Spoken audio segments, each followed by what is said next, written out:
Hey guys, welcome to part 2 of the AQA 2017 Summer Paper 2H.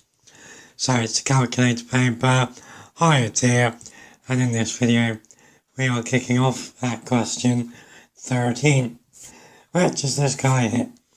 So to make cheese sandwiches, Gina uses 1 bread roll and 2 cheese slices.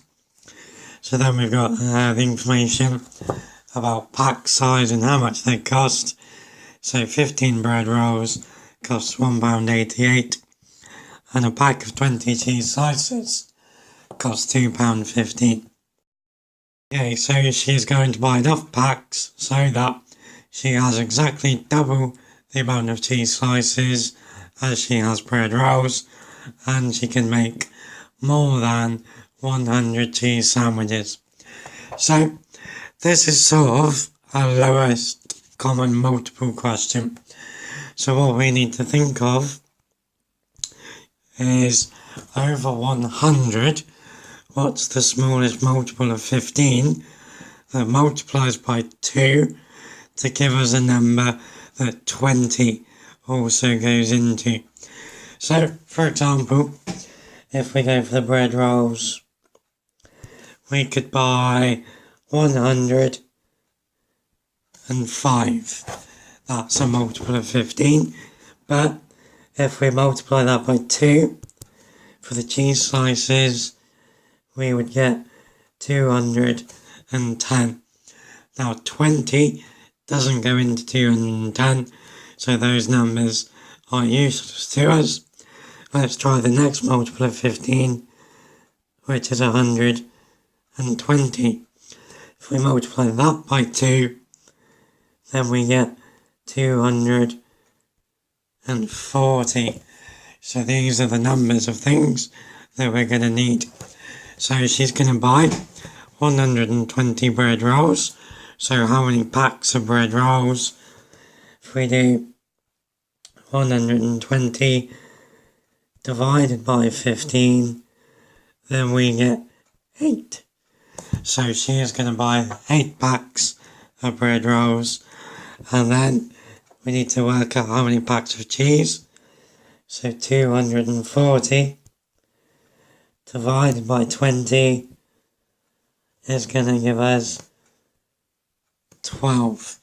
So this is the least numbers of each pack she can buy. So to work out the least cost, we multiply the numbers of packs by the price and then add them together. So we need to work out 8 times £1.88 and also 12 times £2.15.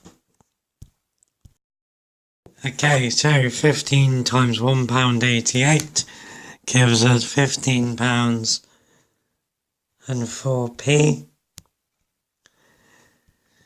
and then 12 times £2.15 gives us 25.80. So if we add those together, we get for our answer £40 and 84p. Jobs are good. Question 14. So the graph shows information about the cost of some taxi journeys. So here's our graph. Lovely jubbly. So we've got cost C going up the y-axis, and we've got number of miles N along the bottom. So what we want to do here is work out a formula for the cost C in terms of N. Okay, so to do this then, what we really need is 2 sets of coordinates. So a nice set, there's this one here, which is actually going to tell us the y-intercept. So this point has coordinates 0, 2.5. And then there's also another nice coordinate point up here. So this point has coordinates 5, 5.5. Like that. So using these two coordinates, these two sets of coordinates, we can actually work out the equation of a straight line.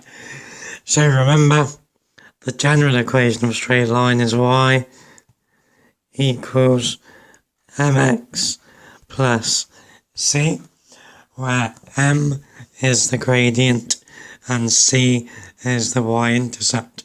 Here, our axes are called c and n. So we've got big C is equal to m n plus little c. Now the good news is we can read little c straight off the graph. That's the value on the y-axis, or here the big C axis, where the line meets the axis. So here little c is 2.5. So we know big C is equal to m n plus 2.5. So that's our answer. So what we need to do now is track down the value of m. So this is where we go to our other set of coordinates, 5.5.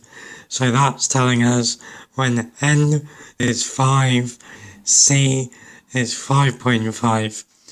So if we substitute those values in, we'll be able to work out the value of m. So if we do that, then c is 5.5. So we get 5.5 is equal to, well, n is 5. So we get 5m plus 2.5. Now if we take away the 2.5, we get 3 is equal to 5m. And then finally, divide the 5, we get 3/5 is equal to m. So our equation of our line is c equals 3/5 n plus 2.5. So you would also be fine writing the 3/5 as 0.6 as well, but that's our answer. Jobs are good one. Okay, question 15. So Sammy is trying to work out the exact value of y using Pythagoras' theorem. So y is half the length here of the hypotenuse of this triangle. The whole length is 2y.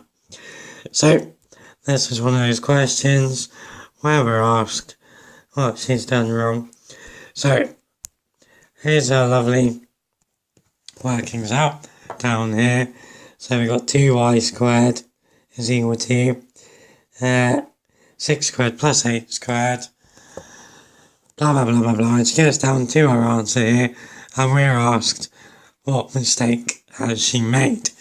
So sadly for Sammy, she's made her mistake really early on between this point and this point. When she's done 2y squared, she squared the y, but she forgot to also square the 2. So she should have 4y squared down there on her second line of working. That's a mistake, and that's the answer for part A. Okay, so part B. Kai works out that y is equal to 5. Mel says y cannot be 5 because the hypotenuse of the triangle is always the longest side, and if y is 5, the other two sides are longer. Is Mel correct? She's right in what she's saying, but she's wrong here. So on the other page, the triangle, the hypotenuse is actually 2y. So if Kai has worked out y is equal to 5, then 2y is actually equal to 10. So Mel, she's got the right idea. She's just got a bit confused about the hypotenuse being 2y. So no, That is not correct, and the reason is the hypotenuse is actually 2y long, not y long. Okay, question 16. So here we've got a box plot, and we're asked for the median value. So the line in the centre of the box represents the median. So if we go straight down from that, we get 28 as our answer. Jobs are given. Okay, question 17. So this is quite a fun one. So P is the rectangle with a length 50 and width x centimetres. Q is the rectangle with a width y centimetres. Now we're told a few things. The length of Q is 20% more than the length of P. So let's stop there.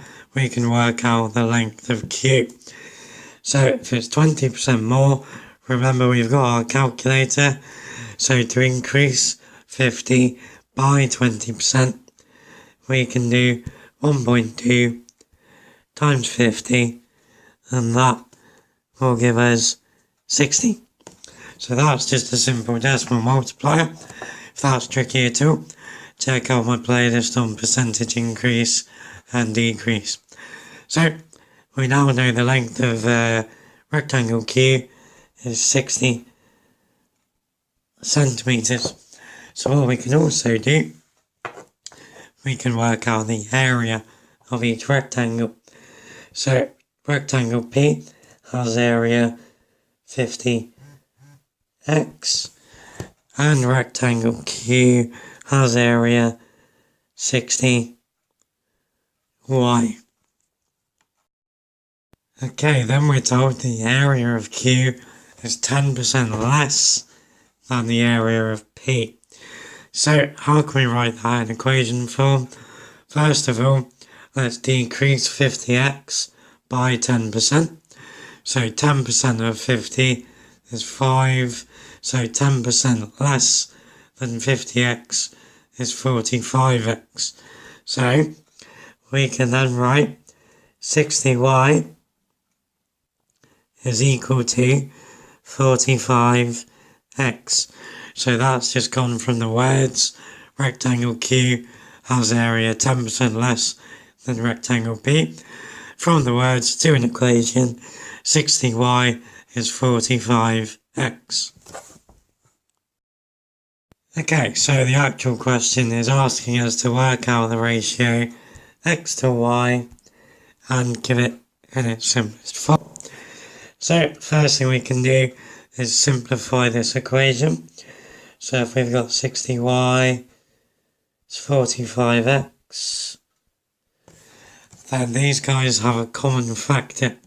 So they both have a common factor of 15.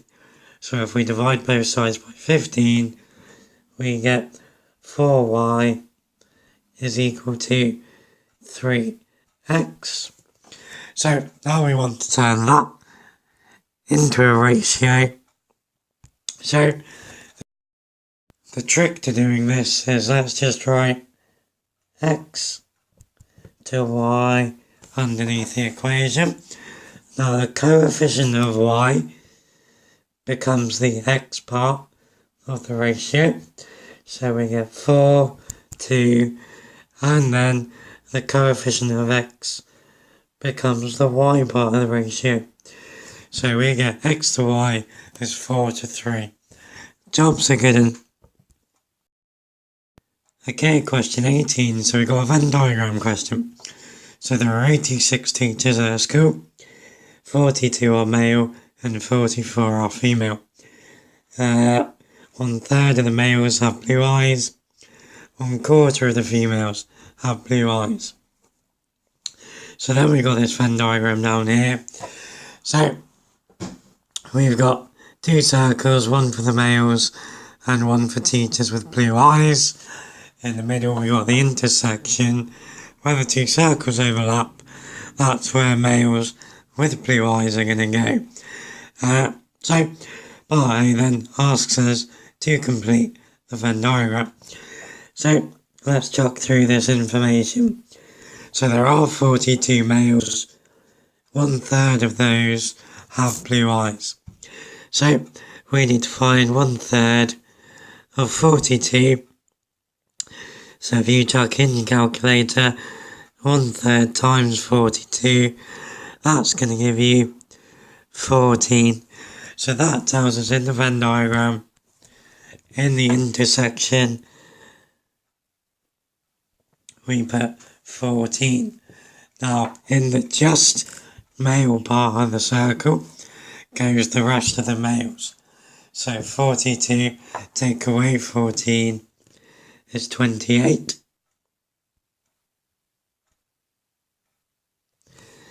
Now, we are told that 1/4 of the females have blue eyes.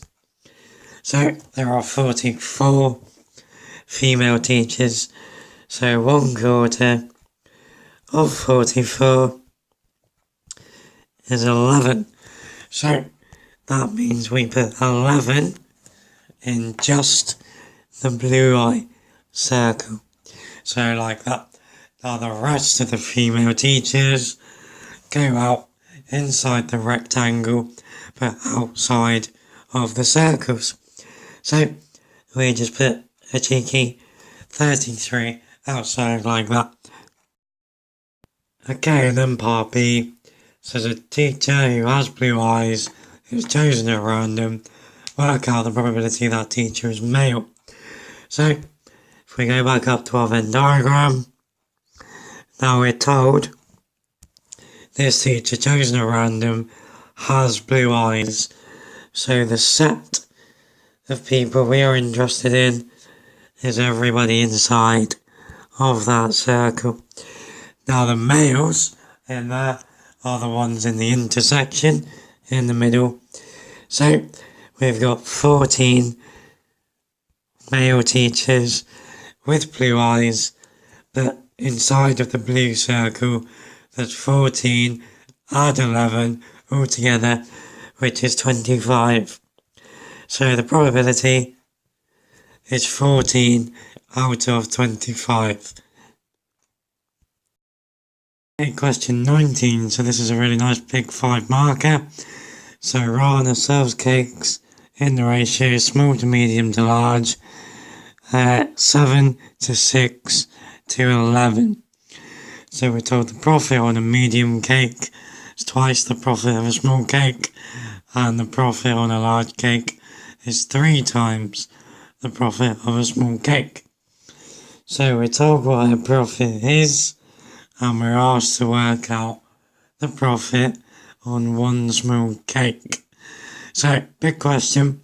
Let's break it down into little chunks. So the first thing we're going to deal with is this ratio at the top. So we're told she sells 192 cakes in the ratio small to medium to large, 7 to 6 to 11. So what we're going to do with this ratio, we're first of all going to work out how many cakes of each size she sells. So to do that, we're going to add the parts of the ratio. So 7 add 6 add 11. 7 add 6 is 13, add 11 is 24. So then we want to know how many 24s are there in 192. So 192 divided by 24 is equal to 8. So that tells us she sells 8 times each of the numbers in the ratio. So 8 times 7 is 56. 8 times 6 is 48. And 8 times 11 is 88. So she sells 56 small cakes, 48 medium cakes, and 88 large cakes. So I'm going to clear this up now, and then we'll have a look at the next stage. Okay, so now that we know how many of each size cake she sold, remember that we're trying to work out what the profit is on one small cake. So the question tells us what profit you get on a medium cake and a large cake in terms of a small cake. So let's say the profit on one small cake, we'll call it P. So for a small cake, P is equal to P. Profit is equal to the profit. For a medium cake, the profit on a medium cake, let's call it M, we know is 2 lots of the profit on a small cake. And we know the profit of a large cake is 3 times the profit on a small cake. So what we can do now is work out how many lots of small cake profit she's made. So she sold 56 small cakes, so that's going to be 56 times the profit of a small cake. 48 medium cakes is going to be 48 times 2 lots of the profit. So 48 times 2 is 96p. And then for the large cakes, every large cake she sells is 3p. So 3 times 88 is 3 times 80 is 240. 3 times 8 is 24. So that's going to be 264 lots of small cake profit. So now we know how many lots of profit of small cake she's made. So if we now add those together, set it equal to the total profit she's made, that will allow us then to work out the profit on a single small cake. Okay, so if we add these p's together, 56p, add 96p, add 264p, that's going to give us 416p altogether. So that is all of the small cake profits. And the question tells us the profit overall is £532.48p. Let's not forget my pound sign.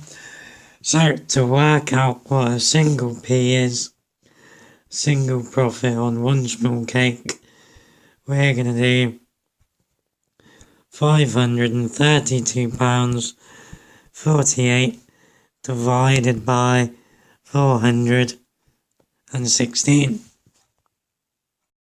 Then we get P is equal to £1.28. Job second. Okay, question 20. So this is going to be the last bit of fun for this part. We'll finish the paper off in part 3. So here we want to work out the size of angle X. So what sort of shape are we in? We're in a non-right angled triangle. So hopefully that's shouting at you either sine rule or cosine rule. Now we have a matching pair of side and angle. So we've got this 125 degrees opposite the 14 centimeters.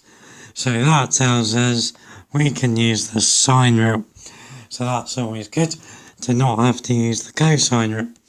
So always label your triangles nicely to fit in with the formulas. So let's call angle X capital A. Then that makes the opposite side down here little a. Then we can call this 125 degree angle, let's call it capital B, and then this 14 centimeter side is little b. So the sine rule, remember, if we're looking for an angle, really the form we use, sine A over little a is equal to sine B over little b.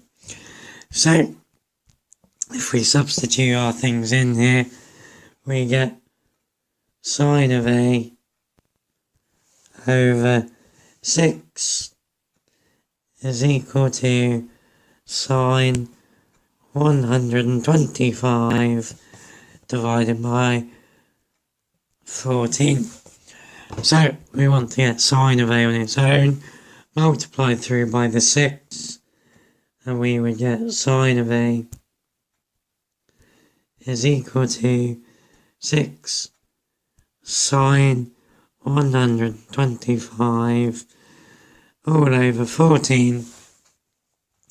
So we want to find A, so we would get A is the inverse sine of 6 sine 125 all over 14. If you work that into your calculator, then you are going to get about 20.5 if we go to 1 decimal place. Okay guys, that's it for part 2. Hope to see you in part 3.